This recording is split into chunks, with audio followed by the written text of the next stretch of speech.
Hello everyone, how are you all? कैसे हो आप लोग? As you all know, JEE Mains के एग्जाम अब जल्दी ही नजदीक आने वाले हैं। डेफिनेटली इसको बूस्ट करने के लिए अब ये सीरीज स्टार्ट हो रही है, जो कि निंजा जेई की सीरीज। इसके पहले यू विल फाइंड इस चैनल में डब्ल्यू बी जेई की सीरीज हुई थी, उसमें यू विल फाइंड की 5 वीडियोस है। एंड मेक श्योर कि उसको कंप्लीट कर लिया अभी तक, अगर तुमने कंप्लीट नहीं किया था। उसकी प्रॉपर एक प्लेलिस्ट क्रिएटेड है, तो उसको तुम एक बार जरूर देख लेना। ये अब रही बात इसके नोट्स की, जैसे अपन सॉल्व करेंगे क्वेश्चंस, तो इसके नोट्स भी तुम्हें चाहिए होंगे। इसके नोट्स जो मिलेंगे तुम्हें, वो एक टेलीग्राम में अपडेटेड है। टेलीग्राम चैनल की लिंक कहां मिलेगी? डिस्क्रिप्शन बॉक्स में भी है, इवन कमेंट्स में भी मैंने पिन किया हुआ है। अब उस टेलीग्राम चैनल में यू विल फाइंड डब्ल्यूबीजी के जितने भी प्रीवियस ईयर क्वेश्चन थे वो हैं।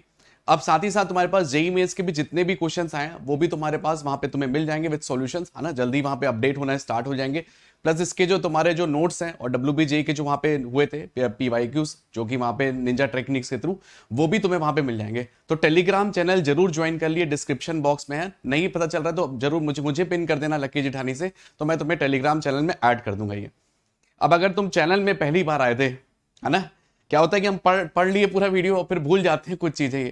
चैनल में पहली बार आए थे तो डेफिनेटली सब्सक्राइब जरूर करके रखें, ताकि तुम्हें सारी अपडेट्स मिल जाएंगे, है ना। क्योंकि ये सीरीज जो रहेगी, फिर तुम्हें मान लो पार्ट 2 आया इसका, तुम्हें पता नहीं चलेगा ये। और मेक श्योर अपने फ्रेंड्स को भी जरूर बताए सीरीज के बारे में। चलिए स्टार्ट करते हैं सीरीज।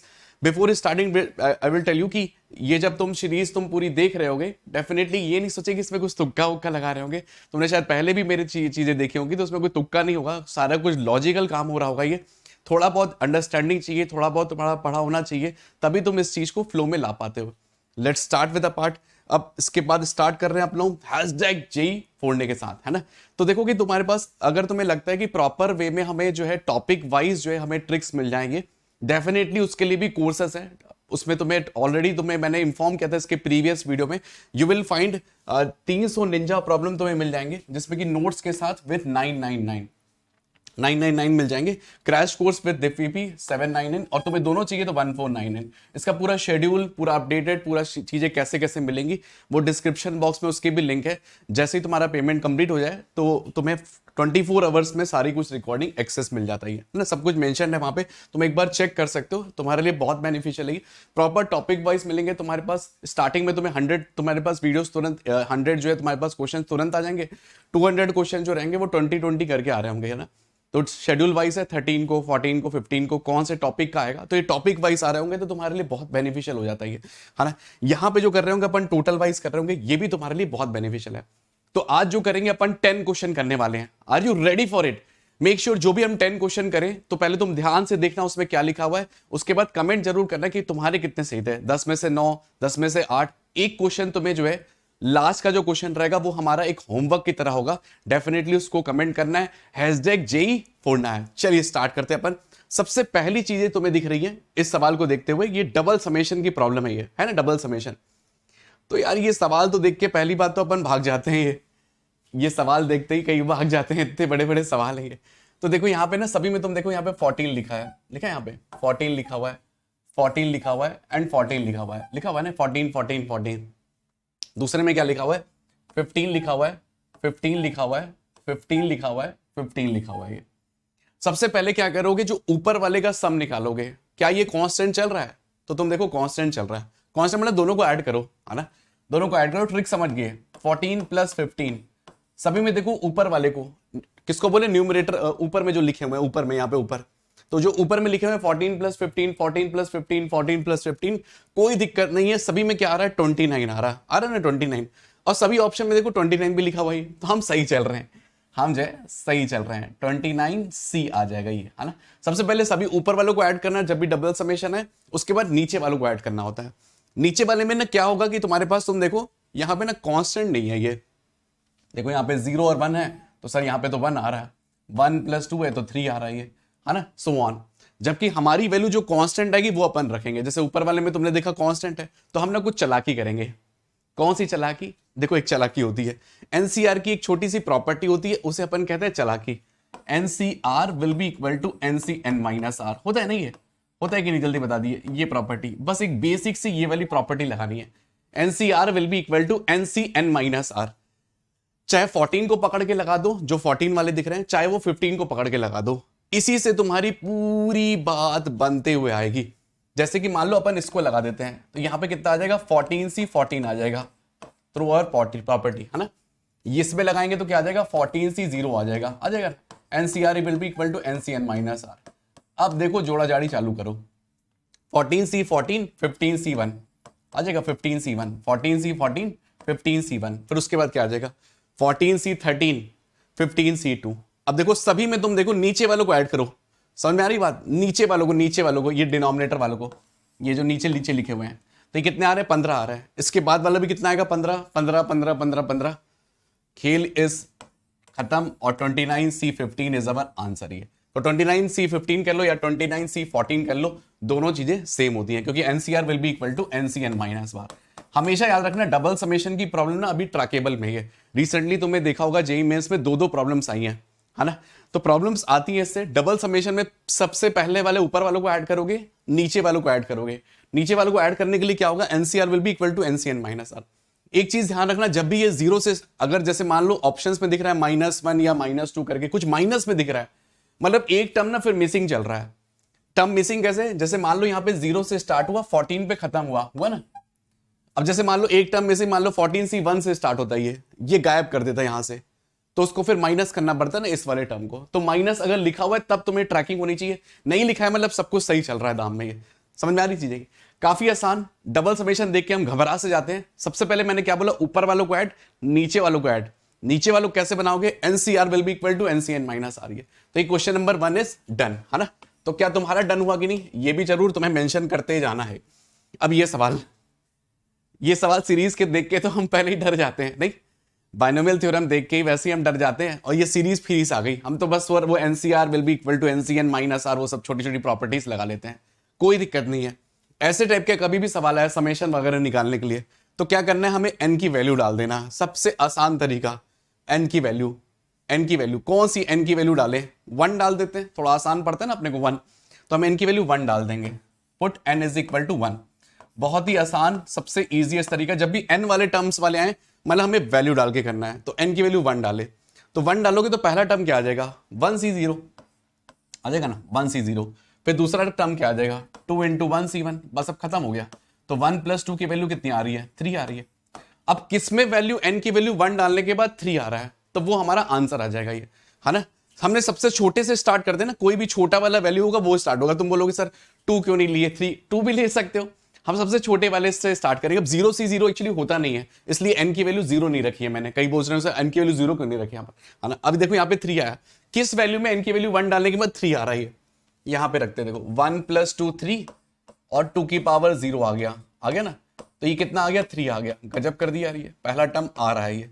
फिर इसके बाद आ गया 1 + 1 2, खत्म कर दिए, ये तो आएगा ही नहीं।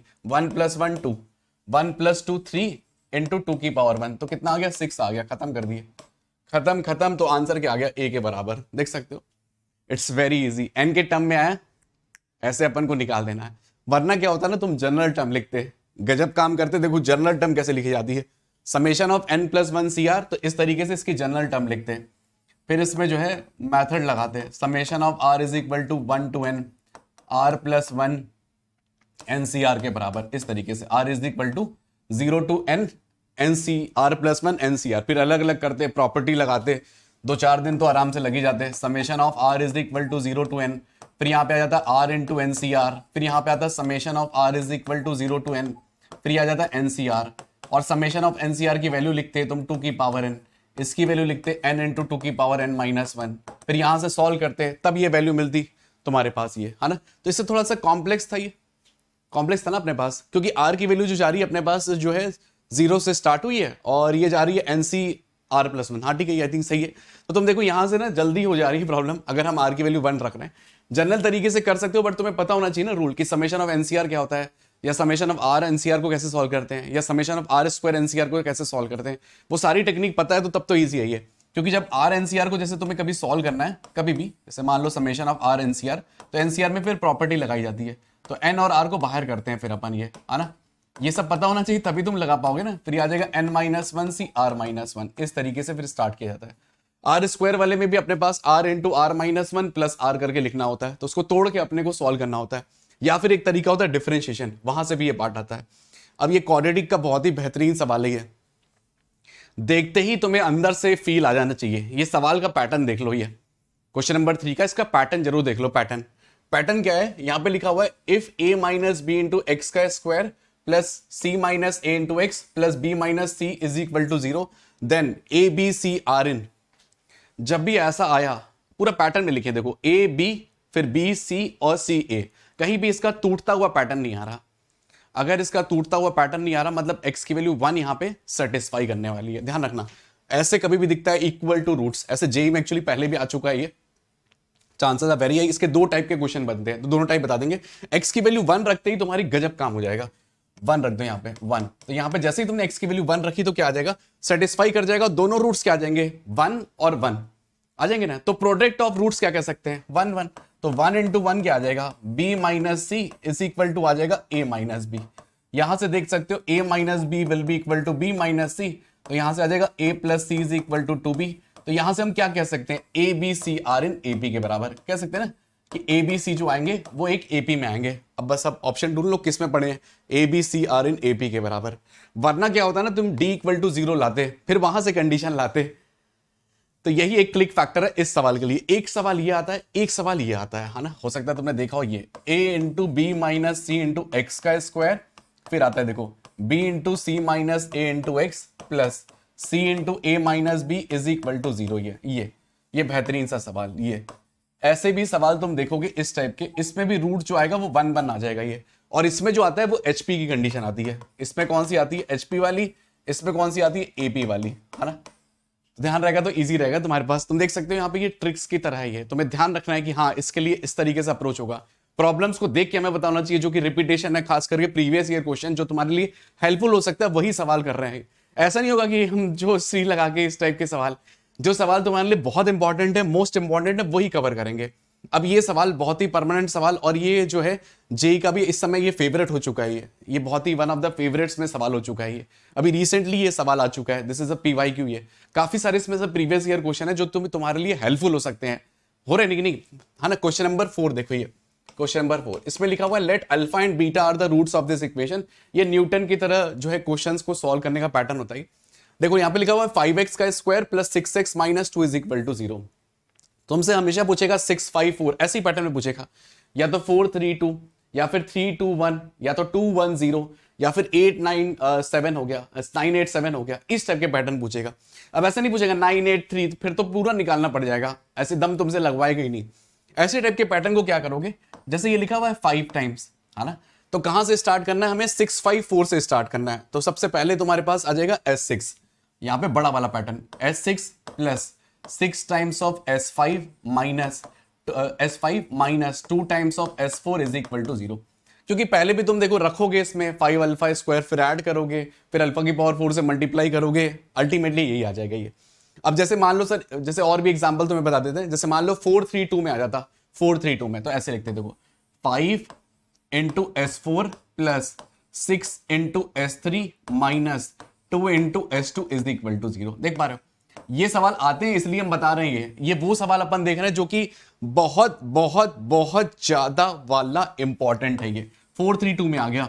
अब यही वैल्यू मान लो 10 9 8 में पूछता, तो अब तुम्हें पैटर्न ऑब्जर्व हो रहा है। तो 5 इंटू S10, फिर आ जाएगा 6 into S9 minus 2 into S8 will be equal to 0। ये ऐसे टाइप का तुमने सवाल कई बार देखा होगा, जिसमें कि अल्फा की पावर 10 माइनस बीटा की पावर 10, है ना, उस टाइप के भी सवाल आते हैं। तो कई बार ऐसे सवाल देखोगे, डेफिनेटली ये वेरी इंपॉर्टेंट पार्ट है। तो तुम एक बार सीख गए तो तुम्हारे लिए सब कुछ आसान हो गया ना। अब कौन सा ढूंढना है, देखो ये दिस इज द आंसर। ये है ना, ये सवाल देख रहे हो सेकेंड्स में, अपने को पता है तो चीजें आसान है, वरना तो हम देखते ही घबरा जाएंगे। अल्फा की पावर 6 प्लस बीटा की पावर 6 वहां पे निकालते रह जाएंगे, नहीं, फिर अल्फा की पावर 5 बीटा की पावर 5, तब तक तो सारा paper JEE mains will get over, है ना। तो तुम्हें पैटर्न पता होना चाहिए, इससे हम कहते हैं न्यूटन मेथड। ये जो सवाल है ना, ये सवाल, ये कॉम्प्लेक्स नंबर का बहुत ही बेहतरीन सवाल है ये, है ना। क्लिक नहीं करता है, ये क्लिक ही नहीं करता कैसे तरीके से सॉल्व किया जाए। कईयों ने हो सकता है ये सवाल देखा होगा, ब्लैक बुक वगैरह लगाई होगी तो वो सवाल देखा होगा ये। अब ऐसे टाइप का सवाल ना जेईई में नहीं आया है, ये chances are very high to get it repeated. ये तो देखो यहाँ पे लिखा हुआ है 9, लिखा है 9, यहाँ पे लिखा हुआ है 4 लिखा हुआ है, यहाँ पे क्या लिखा हुआ है 1 लिखा हुआ है। इसके बाद यहाँ पे क्या लिखा हुआ है, mod of Z1 mod of Z2 mod of Z3 mod of Z1 plus Z2 plus Z3, 1 आ रहा है, 1 आ रहा है। ऐसे टाइप का कभी भी सवाल आया मैक्सिमम टाइम्स में, अगर इसमें मॉडी लिखा हुआ है, जैसे अंडर रूट वगैरह नहीं लगा या क्यूबिक रूट में नहीं लगा हुआ है, वो तो लास्ट में रिजल्ट है ही ना, क्योंकि वो चेंज कर सकता है ना। जैसे मान लो 2 इंटू करके लिख दिया या क्यूबिक रूट, अगर ये ऐसा सवाल दिखा तो इसकी ट्रिक हम बता देते हैं, इन सभी को मल्टीप्लाई कर देना हमेशा, क्योंकि वो आ ही जाता है पैटर्न ये, है ना। ऐसा नहीं कि ट्रिक ही है ये, तुम्हारे पास आंसर ही यही आ जाएगा, 1 इंटू 2 इंटू 3 इंटू 1 कचअप, जिससे सब आंसर ये, है ना। मैक्सिमम टाइम्स में 99% में यही आंसर आएगा। अगर यहाँ पे जैसे मान लो ऐसे करके दे दिया, जैसे ये वैल्यू 16 आ गई, फिर बोल दिया स्क्वायर रूट ऑफ 16, तो उस केस में तो फिर 4 हो जाएगा ना ये। अगर इसी को मैं जैसे ऐसे करके अंडर रूट करके लगा दूं या क्यूबिक रूट में लगा दूं, फिर तो वो अलग आंसर हो गया ना। मैं बोल रहा हूं इस वाले पार्ट की मॉड में जो लिखे हुए, इसका आंसर हमेशा ये आने वाला है। अब एक बार मैं जरूर बता देता हूं इसका आंसर कैसे निकालते हैं अपन। तो ये 9 कैसे निकालते हैं, 4 कैसे निकालते हैं, 1 कैसे निकालते हैं, तो जो 9 का क्लिक फैक्टर होता है वो भी तुम्हें बता देता हूं। देखो आंसर तो मैंने बता ही दिया क्या आता है, मॉड ऑफ Z3 का स्क्वायर क्या आता है, 9 के बराबर आता है। तो ये कितना आ जाएगा, Z3 into Z3 bar is equal to 9, है ना। इसी तरीके से तुम देखो बाकी के लिए भी, जैसे Z2 इंटू Z2 बार, तो Z2 इंटू Z2 बार क्या आ जाएगा, 4 आ जाएगा, और Z1 इंटू Z1 बार क्या आ जाएगा, 1 आ जाएगा।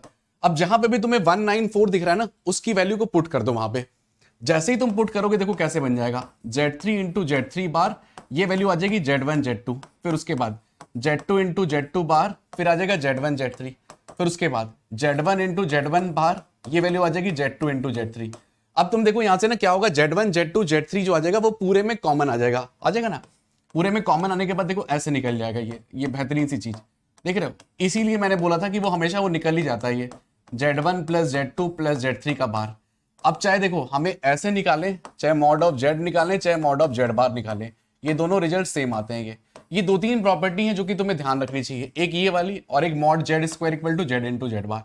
यहां से देखो आंसर क्या आ जाएगा, 1 इंटू 2 इंटू 3 इंटू 1 आ गया ना, यही इसीलिए बोल रहे थे वो आंसर 99% वही आता है। अंडर रूट स्क्वायर रूट अगर आ गया तब ये, ऐसे टाइप का पैटर्न नहीं आया ये, तो मोस्ट इंपॉर्टेंट पार्ट है ये, है ना। तो तुम भी सीख गया, अब अगले बार से तुम इसको बना लोगे। ये एक ऐसा सवाल है जो कि बहुत इंपॉर्टेंट है ये, है ना। ऐसा सवाल तुम देखो यहाँ पे लिखा हुआ है x belongs to a rational number, ये सवाल, ये पैटर्न जरूर समझ लिए।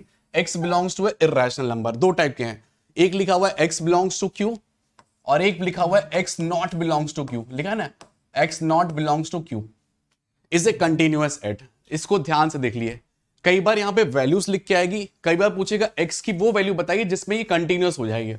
कई बार तुम देखोगे ऐसे करके लिख के आएगा, मैं बता देता हूं कैसे लिख के आएगा। जैसे ऐसे लिख के आएगा 5x plus 1 when x belongs to q, और लिखा होगा x minus 2 when x not belongs to q। फिर बोलेगा find the value of x for which this is continuous. x की वो वैल्यू बताइए जिसमें कि कंटिन्यूअस हो जाएगी। शायद तुमने WBJ के मेरे जितने भी जो है ट्रिक्स देखी होगी, तो उसमें मैंने ये वाली ट्रिक जरूर बताई थी ये। तो अगर ये वैल्यू आ रही है, जैसे वैल्यू लिख दिया फिर तो हम कुछ नहीं कर पाएंगे। जैसे इसमें वैल्यू दी थी ना 1 और -1, यहां पे ऑलरेडी डिफाइन कर दिया, फिर तो हम कुछ नहीं कर पाएंगे। फिर ये हमेशा ही डिसकंटिन्यूअस जाएगा, हमेशा, ऑलवेज अ डिसकंटिन्यूअस। ये वैल्यू दे दिया, अगर ये वैल्यू नहीं दिया होता तब तो अपन कर पाते, तो यहां पे कंटिन्यूअस एट 5 आ जाएगा। अब जैसे तुम्हारे पास ये सवाल जो मैं बता रहा हूं तुम्हें, ये वाला पार्ट, ये इसके लिए क्या बोला मैंने, अगर ऐसा सवाल दिख जाता है x belongs to q, x not belongs to q, तो क्या करना है, बराबर कर देना और x की वैल्यू फाइंड कर देना, वही हमारा फाइनल आंसर होगा हर बार। तो ये 5x plus 1 is equal to आ जाएगा x माइनस 2, यहां से आ जाएगा 4x इज इक्वल टू -3, तो x की वैल्यू कितनी आ गई, -3/4। मतलब -3/4 ऐसी वैल्यू है जिसमें कि फंक्शन कंटिन्यूअस आ जाएगा ये, है ना। तो ये चीज ध्यान रखना है यहां पे, है ना। अगर ये पूछता है x की वैल्यू, अगर नहीं पूछता, जैसे मान लो वैल्यूज दिया, तब तो तुम डायरेक्टली डिसकंटिन्यूअस कर देना, है ना। तो उस वैल्यूज पे जाके याद जाएगा। अब ध्यान रखना, ये पैटर्न जरूर याद रखना, सवाल का पैटर्न, जितने भी अपन क्वेश्चन देख रहे हैं उनके पैटर्न जरूर ध्यान रखना। जैसे तुमने ये पैटर्न देखा, पैटर्न वाइज ऐसे तुम्हारे पास बहुत सारे पैटर्न आ जाएंगे ना। आई होप तुम्हें चीजें समझ में आ रही होंगी यार, इतनी चीजें हैं, इतनी आसानी से हो जाती है। मैं तो आसानी से जेई फोड़ सकता हूँ नहीं। अब ये चीजें तुम्हारे पास डेफिनेटली, अगर तुम जी जान लगा दोगे ना, जरूर से जरूर इस चैनल के साथ तुम देखोगे कि कई सारे बच्चे जो हैं अच्छे कॉलेजेस में, अपने अपने ड्रीम कॉलेज में पहुंच चुके होंगे ये। करेक्ट, तो इसको ध्यान से देखिए क्या क्या कर रहा हूं, कैसे कैसे कर रहा हूं। अब ये सवाल भी रिसेंटली यू विल फाइंड इस टाइप का सवाल आ चुका है ये रिसेंटली, और वो 2005 में जेई में आया था, फिर जेई मेंस वालों ने उसको रिपीट किया। ये चांसेस था वेरी हाई कि उनको फिर याद आ जाए जेई मेंस 2022 वालों को भी। तो एक बार देख लेते हैं इस पैटर्न को। ये पैटर्न देख के ना, जब भी ऐसी पावर में जा रहा है, हाई पावर में जा रहा है, क्योंकि पावर 2014, कुछ ना कुछ कटिंग हो जाएगी। कटिंग मतलब जैसे P लिखा हुआ ना, ये पक्का ऑर्थोगोनल मैट्रिक्स आ जाती है। मैक्सिमम चांसेस है, मैक्सिमम नहीं 100% चांसेस है कि ये ऑर्थोगोनल मैट्रिक्स आ जाएगी। ऑर्थोगोनल मैट्रिक्स क्या होती है? P into P transpose is equal to P transpose into P is equal to I के बराबर, है ना। P ट्रांसपोज कैसे निकालते हैं? इसको ऐसे निकाल सकते हैं, cos sine minus sine cos, फिर यहाँ पे cos sine minus sine and cos. इसको पहले इसके साथ तुम मल्टीप्लाई करोगे तो क्या आ जाएगा? 1 आ जाएगा। फिर उसको इसके साथ तुम मल्टीप्लाई करोगे तो 0 आ जाएगा। फिर इसको इसके साथ मल्टीप्लाई करोगे 0 आ जाएगा। फिर नेक्स्ट वाले को मल्टीप्लाई करोगे 1 आ जाएगा। क्योंकि cos square theta plus sine square theta क्या होता है? वो 1 के बराबर आता है। आ गया ना, 1 0 0 1, ये वो आ ही जाएगा क्योंकि वो गिवन ही आता है ये रिजल्ट। अब इसके बाद तुम क्या करोगे? क्योंकि तुम्हें तो पहुंचना है Q की पावर 2014 में पहुंचना है। हम पहले एक काम करेंगे, Q स्क्वायर में चलेंगे, फिर Q की पावर 2014 में जाएंगे। तो जब हम Q स्क्वायर के पास चलेंगे तो स्क्वायर कर देंगे दोनों साइड, तो क्या आ जाएगा? P ट्रांसपोज इंटू ए, फिर यहाँ पे देखो P ट्रांसपोज इंटू ए आ जाएगी नहीं, है दोनों को स्क्वायर कर दिए। अब ये देखो, ये भाई साहब को अंदर वाले मटेरियल को देखो, इसको इस वाले मटेरियल को देखो, तो क्या आ चुका है? आई आ चुका है। ये बस यही चीज, आई तो उड़ जाएगा नहीं है, तो P transpose A square into P के बराबर ये। अब ज्यादातर केस में जो ये लिखा हुआ है ना, ये लिखा हुआ है Q की पावर 2014, ये हाई चांसेस है, 100% चांसेस है, ये डायरेक्टली यही निकल जाता है। ये A की पावर 2014 मतलब यही निकालना है तुम्हें, A की पावर 2014। अब A कहां पे है? ये देखो A पड़ा हुआ है। अब 2 ऑप्शन दिख रहे हैं, देखो ये तो गया, ये तो कोई काम का नहीं है, ये कोई काम का नहीं है। काम के बंदे हैं तो A और B के काम के है ये। एक में दिख रहा है देखो 2 की पावर 2014, एक में दिख रहा है 4028 है। तुम्हें खुद ही से एक पैटर्न ऑब्जर्व हो जाएगा, ये मतलब 2-3 ही तुम निकालोगे, तुम्हारे पास एक पैटर्न ऑब्जर्व हो जाएगा कि हो क्या रहा है एक्चुअली में। सबसे पहले तुम क्या करो, Q की पावर A की पावर 2 निकालो। ऐसे तुम नहीं ऑब्जर्व कर सकते, देखो A लिखा हुआ है यहाँ पे 1201, क्या पता वहां पे 2022 डाल दे, है ना। जैसे मान लो पूछ लिया Q की पावर 2022, जैसे पिछले बार में जो आया वो 2021 आया, ये तुम्हारे वाले केस में 2022 आ जाएगा। सवाल भी डिफरेंट था, वो A स्क्वायर निकालो यहाँ से। तो जब तुम A स्क्वायर निकालोगे तो क्या आ रहा है? 1201, यहाँ पे आ जाएगा 1201, ठीक है। तो पहले इसको इसके साथ मल्टीप्लाई करोगे, इसको इसके साथ मल्टीप्लाई करोगे, तो ये वैल्यू आ जाएगी 10, और यहाँ पे आ रहा है 2 इंटू 2, और ये वैल्यू 1 आ रही है। ये पहले ये वाला पार्ट आ रहा है 2 इंटू 2 एंड 1 ये। फिर नेक्स्ट वाले पार्ट में कम से कम 2-3 निकालना पड़ेगा, तभी तुम पैटर्न ऑब्जर्व कर पाओगे। तो ये आ चुका है 1 4 0 एंड 1। इसके बाद क्या था? 1, कम से कम 2-3 निकालना तभी तुम मार्क करना, वरना सब गड़बड़ा जाएगा। 1 2 0 एंड 1। अब देखो इसको एक बार मल्टीप्लाई करके देखो, जैसे तुम मल्टीप्लाई करते हो तो यहाँ पे आ जाएगा 1 6 0 एंड 1 के बराबर ये। अब देखो यहाँ पे 6 आ गया, तो 2 की पावर तो आ नहीं रही है, खत्म हो गया ये सवाल। कई बार क्या होता है, हमने पहला वाला निकाला, अच्छा यही जाएगा, 2 स्क्वायर ही आएगा, पैटर्न है ये, और ये गलत हो जाएगा। तुम्हारा आंसर क्या आ जाएगा? 2028। डबल डबल आ रहा ना, जैसे मान लो 2014 है तो उसका डबल आ जाएगा। जैसे 3 था तो 6 आ रहा था, 2 था तो 4 आ रहा था। अगर मान लो 5 पूछता तो कितना आता? 10 आता। 2022 पूछता तो क्या आता? इंटू 2 कर देते तो आ जाता 40 44 4044। चीज समझ में आ रही है? तो डेफिनेटली इस वीडियोस को जरूर देखें ताकि तुम्हारे लिए हेल्पफुल हो सारी चीजें की। अब ये सवाल देख कैसे सब लगता है ना, काफी खतरनाक से सवाल है। सवाल देख के तुम्हें लग रहा होगा अरे बाप रे बहुत ही ज्यादा खतरनाक है ये। 1 + F1 1 + F0 1 + F1 क्या क्या लिखा हुआ, अल्फा की पावर एन बीटा की पावर एन। जेईई मेंस वालों ने ऐसा सवाल बनाया है, काफी बेटर सवाल बनाया है ये। तुम्हारे दिमाग में आ रहा होगा यार अल्फा बीटा की वैल्यू डाल देता हूं मैं, ये है ना, ऐसे ही आ रहा था कि नहीं बताओ। अल्फा की वैल्यू सर डाल देता हूं मैं, जैसे मान लो 1, और बीटा की वैल्यू 2 डाल देता हूं, और एन की वैल्यू भी क्या करता हूं 1 डाल देता हूं मैं ये, और मैं सभी की वैल्यू निकाल लूंगा मैं यहाँ पे 1 + F1 1 + F2 1 + F3। फिर उसके बाद मैं कैलकुलेट कर लूंगा, और यहाँ पे भी मैं 1 2 डाल दूंगा। यहाँ पे 1 - 2 आ जाएगा, 1 - 2 आ जाएगा, 2 - 1 आ जाएगा, है ना। यहाँ पे रख सकते हो ये k इंटू यहाँ पे आ जाएगा 0, तो यहाँ पे तो 0 आ गया, तो 1 तो डाल ही नहीं पाओगे क्योंकि 0 आ गया, है ना। तो अल्फा की वैल्यू 2 और 3 डालोगे, फिर तो 2 और 3 डालोगे, है ना। 2 और 3 कहीं 0 तो नहीं आ रहा, अब 0 नहीं आ रहा, देखो अब चीजें बन चुकी है। तो ये 2 और 3 तुम डालोगे ना आराम से। 2 और 3 से फिर तुम सॉल्व करोगे, काफी समय लगेगा, कम से कम 3-4 मिनट तो लगने वाला है ना। कभी कभी हम ट्रिक सोचते हैं और ट्रिक जो है कमाल नहीं दिखा पा रही है। इसकी हम एक बेहतरीन तुम्हें ट्रिक बताते हैं, ये होता है मल्टीप्लीकेशन ऑफ डिटरमिनेंट। ऐसा सवाल वापस नहीं आया जेईई मेंस में, ध्यान रखना। इस टाइप का सवाल मिसिंग है जेईई मेंस वाले, और खास करके ना जेईई मेंस वाले वापस पुराना भी सवाल उठाते हैं। ऐसा नहीं कि प्रीवियस ईयर नहीं कुछ उठाते, कई बार तुम देखोगे जैसे हर एक एग्जाम में प्रीवियस ईयर क्वेश्चन डेफिनेटली आते हैं ये। ये सवाल वापस से नहीं आया है, ये अब किस ईयर में आएगा ये नहीं पता, बट ये जरूर आने वाला है वापस की। काफी इंपॉर्टेंट सवाल है जो कि मल्टीप्लीकेशन ऑफ डिटरमिनेंट का यूज कर रहा है। ये लिखा हुआ है 1 + f1 1 + f2 1 + f1, ये सारी वैल्यूज को ना मैं लिख देता हूं। ये इसके लिए ना एक हमें बस एक चीज पता होना चाहिए। मैं तुम्हें डिटरमिनेंट के कुछ शॉर्टकट्स एक तो बता देता हूं, उसका काम आएगा। देखो ये वाला शॉर्टकट 1 1 1 जो तुम्हारे एनसीईआरटी में गिवन है, उसको रिजल्ट की तरह तुम्हें ध्यान रखना है। x² y² z² will be equivalent of, ये क्या आता है, x - y y - z और z - x। ये रिजल्ट पता था? अगर नहीं पता रहा पट्ट से लिख लिए ये, है ना, 1 1 1 x y z x² y² z² this. ये रिजल्ट को एटलीस्ट तुम ध्यान रखे। अब इस रिजल्ट का कैसे इस्तेमाल होगा, पहले क्या निकालोगे, 3 लिखोगे, तो 3 को ऐसे लिख सकते हैं 1 + 1 + 1 के बराबर।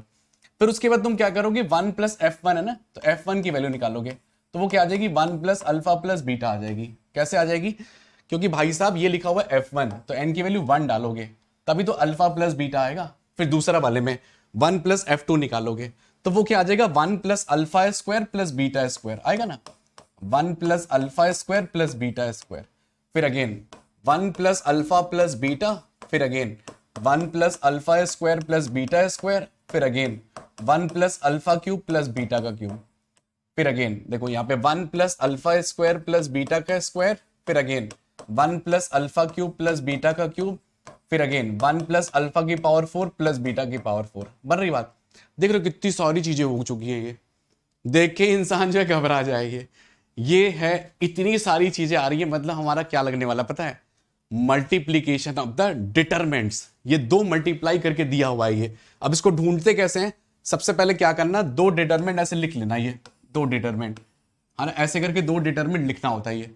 अब देखो यहाँ पे 1 1 1 आ रहा है, तो देखो ऐसे लिख सकते हैं 1 1 1 1 1 1। उसके बाद यहाँ पे क्या आ रहा है, 1 अल्फा बीटा आ रहा है, तो कैसे मल्टीप्लाई करके ये आएगा 1 अल्फा बीटा, ये 1 अल्फा बीटा ही, क्योंकि पहले इसको इसके साथ तुम मल्टीप्लाई करोगे।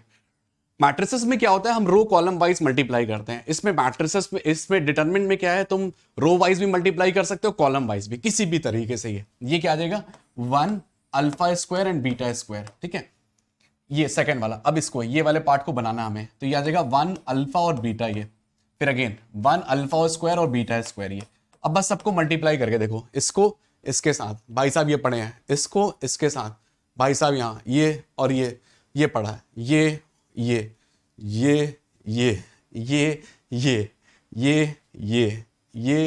सब पढ़े ना। ये इसका मतलब क्या हो गया, इसके स्क्वायर की वैल्यू निकालनी अल्टीमेटली, इतने बड़े वाले पार्ट की स्क्वायर की वैल्यू 1 1 1 1 अल्फा बीटा, फिर आ जाएगा देखो 1 α² एंड β² का स्क्वायर निकालना है। ये अब देखो रिजल्ट का यूज हो रहा है। कौन सा रिजल्ट, अभी जस्ट मैंने बताया, कहां गया, ये रिजल्ट गया, ये यहां पड़ा है x y z x² y² z² की वैल्यू यहां पे तुम्हें ध्यान रखनी है। अब बस लगा दो, पहले इसको माइनस करो, 1 - अल्फा 1 - बीटा, फिर आ जाएगा अल्फा माइनस बीटा का स्क्वायर और is equal to k times of, वहां पे भी क्या लिखे थे, स्क्वायर लिखे थे, है ना, k टाइम्स ऑफ 1 - अल्फा का स्क्वायर 1 - बीटा का स्क्वायर। खत्म कर दिया तुमने। देख सकते हो कितना आसानी से हो गया ये प्रॉब्लम, अगर हम ये सोच लेते तो, ताकि नेक्स्ट टाइम जो आ जाए तुम्हारे पास भी आ जाए तो तुम भी कचक से खत्म कर दो। मैं इसलिए नहीं बता रहा हूं, देखो अल्फा बीटा तुम रखते हो तब भी आंसर आएगा। अब तुम देख ही रहे हो, यहां पे रखोगे 2 + 3 5 आएगा, 6 आएगा, डेफिनेटली इससे तो जल्दी बन जाएगा तुम्हारे पास, है ना, इस प्रॉब्लम से। अब तुम देखो ये क्या आ गया तुम्हारे पास, 1 आ गया। ये कई बार ऐसा हो सकता है कि जेई वाले कुछ ऐसा तिगड़म लगा दी, तुम वैल्यू डालते रह जाओ और तुम्हारी इतनी बड़ी बड़ी वैल्यू बना दी है कि तुम्हारी हालत खराब हो जाएगी। जैसे मान लो F10 F8 में चले गए, तो कम से कम तुम्हें ये अप्रोच पता रही तो कितना आसान हो गया ना तुम्हारे लिए। देख सकते हो ये मैट्रिसेस मतलब मल्टीप्लीकेशन ऑफ द डिटरमिनेंट, ये काफी कुछ तुम्हें चीजें बन रही होंगी। हम वो सवाल देख रहे हैं जो कि जेई में आते हैं, ये हम वो सवाल नहीं देख रहे जो बोर्ड्स में आते हैं। ये कहीं ऐसा ढूंढ रहे हो सर बोर्ड वाले सवाल नहीं दिख रहे हमें, ये डेफिनेटली बोर्ड्स में है, ये बोर्ड्स का पार्ट यूज होता है। तुम्हें पता होगा जो मैथ्स का मेरा प्रीवियस तुम वीडियो देना, उसमें मैंने एनालिसिस भी शेयर किया हुआ है। कि यार मैथ्स में कितना पार्ट मॉडरेट आता है, कितना पार्ट इजियर पार्ट आता है, कितना पार्ट टफ वाला आता है। मैक्सिमम जो पार्ट आता है 60 to 70% वो मॉडरेट और टफ के रेंज में बैठता है। ये इजी वाला पार्ट 20 से 30% ही होता है, बाकी सब केसेस में ज्यादा होता है ये, है ना। तो मेक श्योर वो भी एक बार तुम एनालिसिस देख लो। इसके प्रीवियस जस्ट वीडियो थी, उसमें मैंने सब कुछ बताया हुआ था, फिजिक्स में कैसे आता है, केमिस्ट्री में कैसे आता है, मैथ्स के इंपॉर्टेंट चैप्टर्स, उन सभी पार्ट को जरूर से देख लिए। सारी वीडियोस इंपॉर्टेंट है, बस वही है ना कि देख लिया अभी वीडियो, सब्सक्राइब करना भूल गए अपन। ये भूलना नहीं है, अपने दोस्त को भी लेके आना, अपने स्कूल में बताना कि यार ये देखो इतनी सारी चीजें हैं तुम्हारे पास, जेई निकलने वाला चैनल मिल चुका है अब तुम्हें, है ना। अब ये सवाल देख लो, ये सवाल कईयों बार आया है, ये इसका पैटर्न जरूर याद रखे। देखो देखो बोल रहा है कि ये फंक्शन जो है कंटिन्यूअस है but non differentiable at x is equal to 0।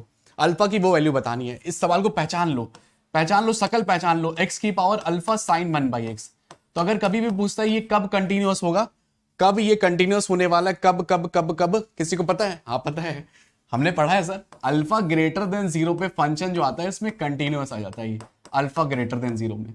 यही अगर अल्फा ग्रेटर देन 1 है तो फंक्शन क्या आ जाता है? डिफरेंशिएबल आ जाता है, ये डिफरेंशिएबल। तो ये आ जाएगा डिफरेंशिएबल। अल्फा ग्रेटर देन 0 पे कंटिन्यूअस आता है, अल्फा ग्रेटर देन 1 पे डिफरेंशिएबल आता है। हमें वो वैल्यू निकालनी है जिसमें कि ना फंक्शन कंटिन्यूअस हो बट नॉन डिफरेंशिएबल हो, मतलब कंटिन्यूअस हो बट नॉन डिफरेंशिएबल हो। तो 0 और 1 के बीच में वो वैल्यू बच रही है। अल्फा ग्रेटर देन 0 ध्यान रखना, अगर ये आता है या चाहे cos 1/x आता है, दोनों के केस में you will find C answer आ जाएगा। चाहे ऐसे भी लिखा हुआ है ना x की पावर अल्फा cos 1/x, इसमें भी यही चीज, इसमें भी यही चीज। ये ध्यान रखने वाली बात है क्योंकि ये जेई ना PYQ में कई बार आएंगे। अल्फा ग्रेटर देन 0 कंटिन्यूअस में, अल्फा ग्रेटर देन 1 डिफरेंशिएबल में, ये है ना। F H plus H minus 0, बहुत सारी चीजें तुम लगाओगे तब चीजें आएंगी, है ना। तो अल्फा ग्रेटर देन 0 पे ध्यान रखना। जो तुम्हें बताते जा रहे हैं, जो इंपॉर्टेंट क्वेश्चंस है जो कि कई बार आ चुके हैं, उन्हीं रिपीटेशन वाले पार्ट को अपन देख रहे हैं। अब अपन 10वें सवाल की तरफ मूव कर गए और तुम्हें पता भी नहीं चला समय का, यार पता चला समय बीत गया और अपने 10वें सवाल में आ गए। 9 सवाल अपन खट खट खट कई सारी चीजें दिमाग में जाते जा रही हैं चीजें। ये क्वेश्चन नंबर 10 है, ये जे एडवांस में आया 2011 में।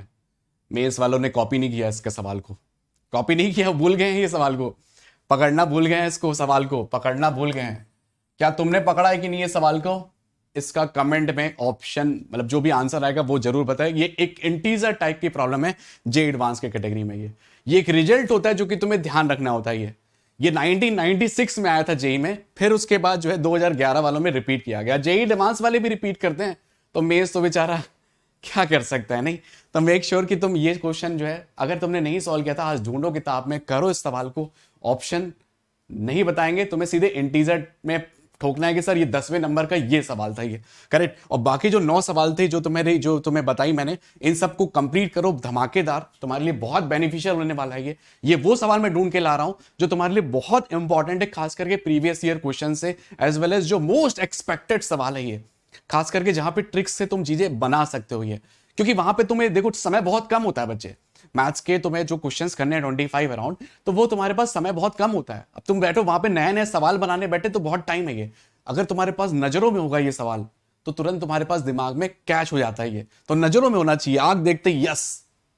अगर तुम्हें और सवाल चाहिए और अच्छे से बेटर वे में प्रिपरेशन कर सकते हैं, इफ यू कैन एफर्ट, तो मेक श्योर निंजा वाला कोर्स ले लिया। उसमें 300 तुम्हारे पास प्रॉब्लम्स मिलेंगी, 100 तो तुम्हारे पास तुरंत मिल जाएगी, उसको तुम प्रॉपर तरीके से बनाए। बाकी जो 200 है वो टॉपिक वाइज आएंगी, है ना। कुछ topic wise, 3 topic wise, 4 topic wise, notes के साथ विद पीडीएफ। ये बहुत हेल्पफुल होने वाला है। चैनल में भी बहुत कुछ हेल्पफुल होने वाला है, उसका भी मजा लो, इसका भी मजा लो, और सारे मजे ले लेके एनआईटी में, बढ़िया वाले एनआईटी त्रिची में फटाफट फोड़ फाड़ दिए। ठीक है, तो आई थिंक चलते अपन, काफी कुछ तुम्हें चीजें बता दिए। मेक श्योर टेलीग्राम चैनल में जरूर ज्वाइन कर लेना, अपने फ्रेंड्स को भी ज्वाइन कराना है इस वाले पार्ट में, और चैनल को जरूर सब्सक्राइब करके रखे। भूल जाते हैं अपन, भूलना नहीं है, इसलिए बार बार रिमाइंडर देते हैं। और next video very soon on 8K, तो 8K पे अपन मिलते हैं फिर लेक्चर 2 के साथ। Till then all the best to the everyone. #JEE for now.